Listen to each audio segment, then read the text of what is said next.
Alright guys, welcome back to the channel, and as you guys can see in my hand here, we got a Polaris key. And now you guys are probably thinking, but already know because of the title of the video, okay, what's he going to be working on now? Well, I will show you guys behind the door, but it's another project that's budging in between the truck build being finished and getting done. But let's just open up the door and get her unloaded.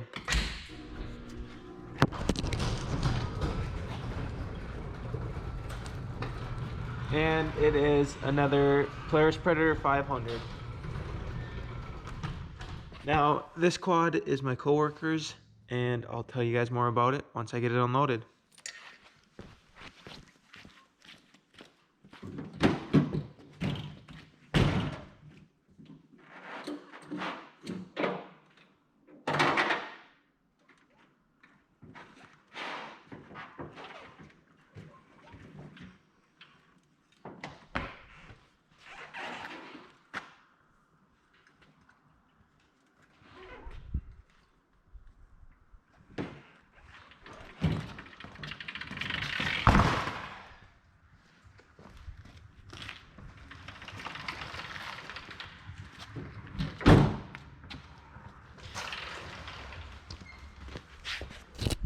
All right, and here it is.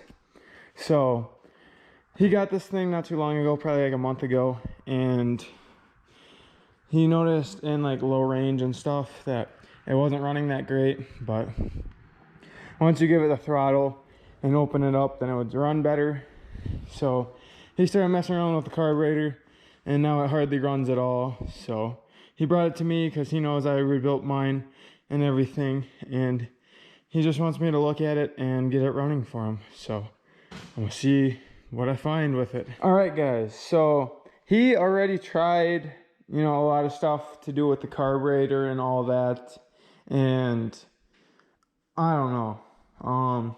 He was making it sound like he's thinking that it's, you know, timing related or something. So I grabbed a compression tester so I can at least test the compression and see what that's at. And you know, might have to go back to messing with the carburetor, but I guess I'll start by doing a compression check. All right guys, so I got this one all tore apart now. I got the front plastics, the seat, side panels, and the gas tank off.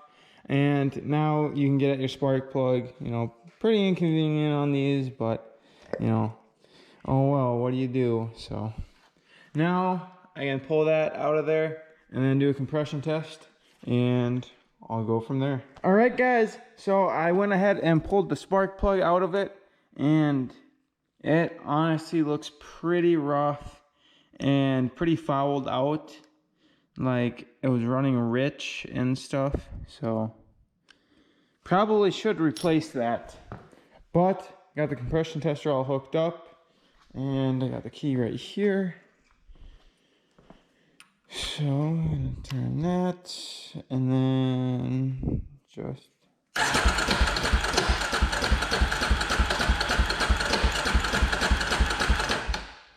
okay, that doesn't sound that great when you spin it over. And looks like it only has 110 psi. Trying to make sure that this is all tight and didn't leak.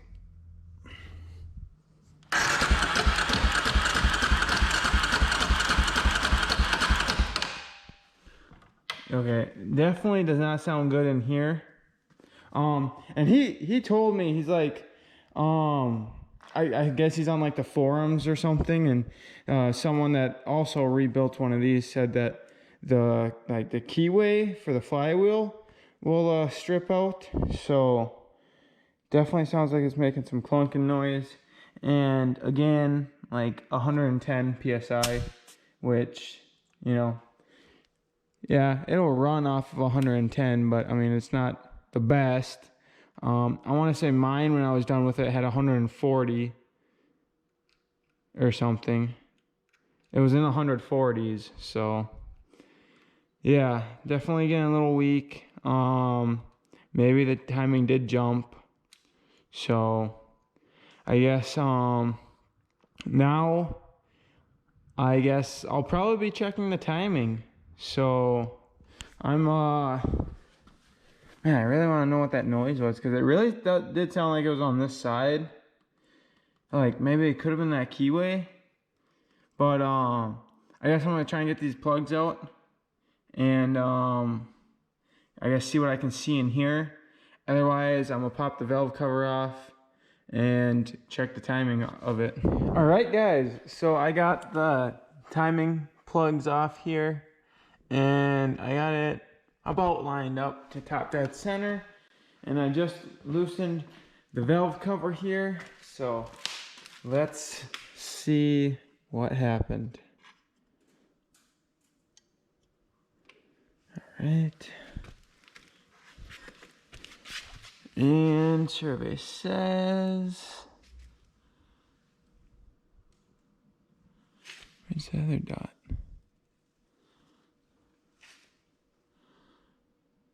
You know what? I think the timing's actually fine. Wait. Well, I think this one could have jumped a tooth, because that one's fine. That one's fine. But that one, it's kind of down there. And you lift up the gasket here, it's still down there. I don't know. It's really close. I actually don't think it did. So that being said, it's probably the valves in the head. So I looked at the VIN on the frame here, and it is in fact a 2003. Pretty sure when he bought it, the dude told him it was a 2004. I'm just gonna go back a hair. Okay, that's for sure top dead center right there.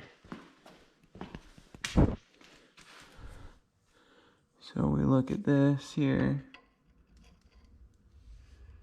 I mean, I don't know if it could have jumped a tooth or not. It's really close. So I don't think that that's enough to do it. So it's either in the carburetor or I don't know. So guess I'll see if I can find anything else. All right, guys, so taking a closer look at it, it actually does seem like this back cam right here did jump a tooth, because if you guys can tell there, that dot is like on like the tooth. So if you look here, you can see that one tooth with no dot, and the dot's on the tooth below that. So I mean, it does seem like this one kind of went a tooth back. I mean, I don't know if that's enough to affect how it's running the way it is, but I mean, I guess it's definitely, you know, somewhere to start. Wait, actually, hold up. Are the dots both supposed to be facing back like that? Wait a second, isn't this one supposed to be? All right, hold up. I gotta look this up and get back to you guys. This actually doesn't seem right. Okay, guys, so I just watched a video for a quick refresher, and so you want this back cam gear to be lined up like this. You can see the dot right there now. And then this one, that dot is gonna be a little bit higher than the head. So, you know, this one's level. This one's just gonna be a touch higher, which is, you know, like the thickness of the gasket. Right now, you can see the dot right there. So that's good. And they're lined up together. But when you go over here, you know, it's no longer lined up top dead center. So you go over here. I don't know if the camera will pick it up. Let's see. You can barely see it, I think. So top dead center is like right over here now. So it must have jumped. And so, you know, I'm just taking a guess at it, and what makes sense to me, you know, now I could be wrong, but it just makes sense that, so top dead center is the very last mark on the mag, and you know, you got a few marks before it. I'm going to take a guess and say that those other marks are for advanced timing, and being that, you know, top dead center is right here now, it's firing after top dead center, and well, yeah. So I am right, because the motor spins over this way counterclockwise, so it's firing after top dead center. That's when it's set up for top dead center right now, and it's not lined up with it. It's after it, so the timing is retarded and not firing properly. So I will have to readjust that, and to do that, should just have to loosen up your cam clamps, and then you're gonna have to get in at the tensioner right down there. So it's gonna be a little annoying. I'm gonna have to take a minute to try and remember how I was doing it on mine. And guys, keep in mind, I was working on mine like, God, it's probably almost been 2 years now. So I'm gonna have to try and remember this, but the timing's definitely off a little bit, and that could probably be his problem right there. It's firing probably a few degrees after top dead center and just retarding the timing. So that's probably why it doesn't have any, you know, get up and go in the bottom end and mid range, only on the top end.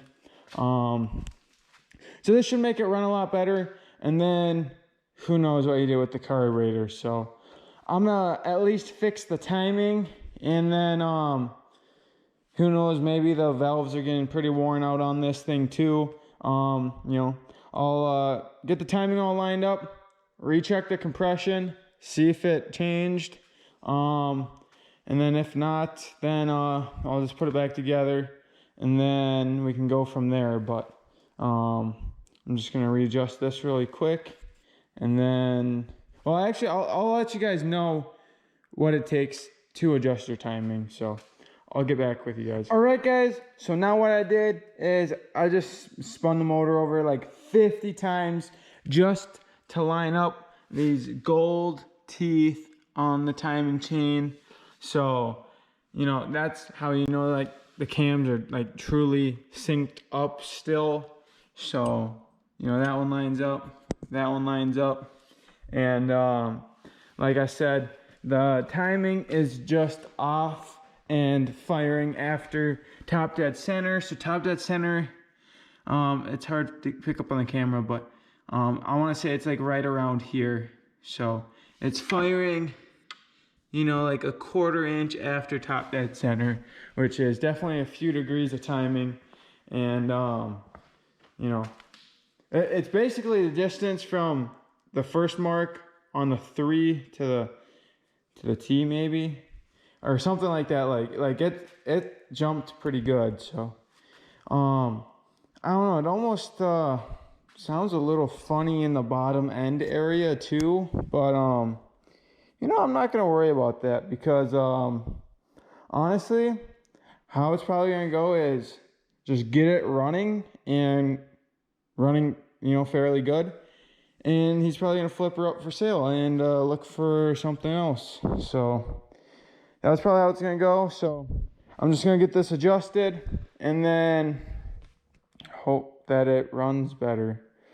And he's coming over tomorrow actually, but figured I'd get a head start and dig right into it, so that I can at least have this out the way, so that we're not thinking around with it all day tomorrow. So I'll have to just fix the timing there, and then I'll let him mess with the carburetor some more or something. But yeah, so next step is to like I said, take the cam clamp off, and then so it's like a hydraulic tensioner, but you can stick a screwdriver in there and manually undo it to loosen the tension. And then you just basically you kind of gotta lift up the cams. Well, first you want that set at top dead center, and then you just want to adjust it from there. So yeah. So I'm still actually kind of trying to think if I actually got this down right, but I'll figure it out and get her all adjusted up. All right, guys, so I got the timing all readjusted, and I don't know, it still seems a little bit off, but it's definitely better than before, so I'm gonna see if it made a difference at all in the compression. So let's see what happens.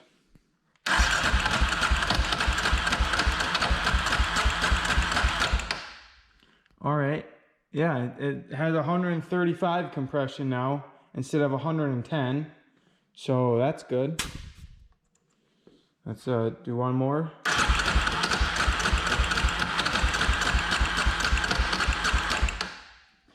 So it's definitely making a lot of noise from like the flywheel or something. But yep, again, 130. So whatever I'll tell you guys what I did. I moved the cams one tooth. So it would have been, I moved the cams forward a tooth, both of them. And that gave me 20 compression back. So now it's making a solid 130, which is, you know, pretty good. One more. Wait, that definitely doesn't sound good. But that time it was 140. So yes, the timing more than likely did jump. So that should be good to go now, but don't know what that's all about. But now I'm just gonna put it back together and see how it runs at least, and then maybe address that. But I'm probably gonna have to pull that cover off where the stator is to see what kind of noise it's making. But you know what, I'll probably wait till tomorrow for that and ask him about it. But I'm just gonna see how it runs first and go from there. So I'm gonna pull this back out, and actually I'm gonna see what time it is. Maybe I'll call him and let him know, because it would be nice to replace that spark plug.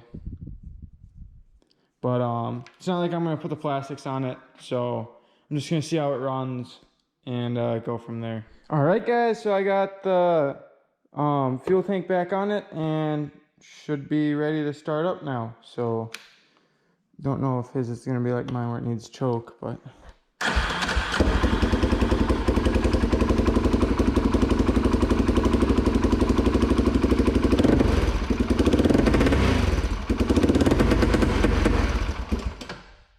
yeah, it's still doing the popping thing or whatever.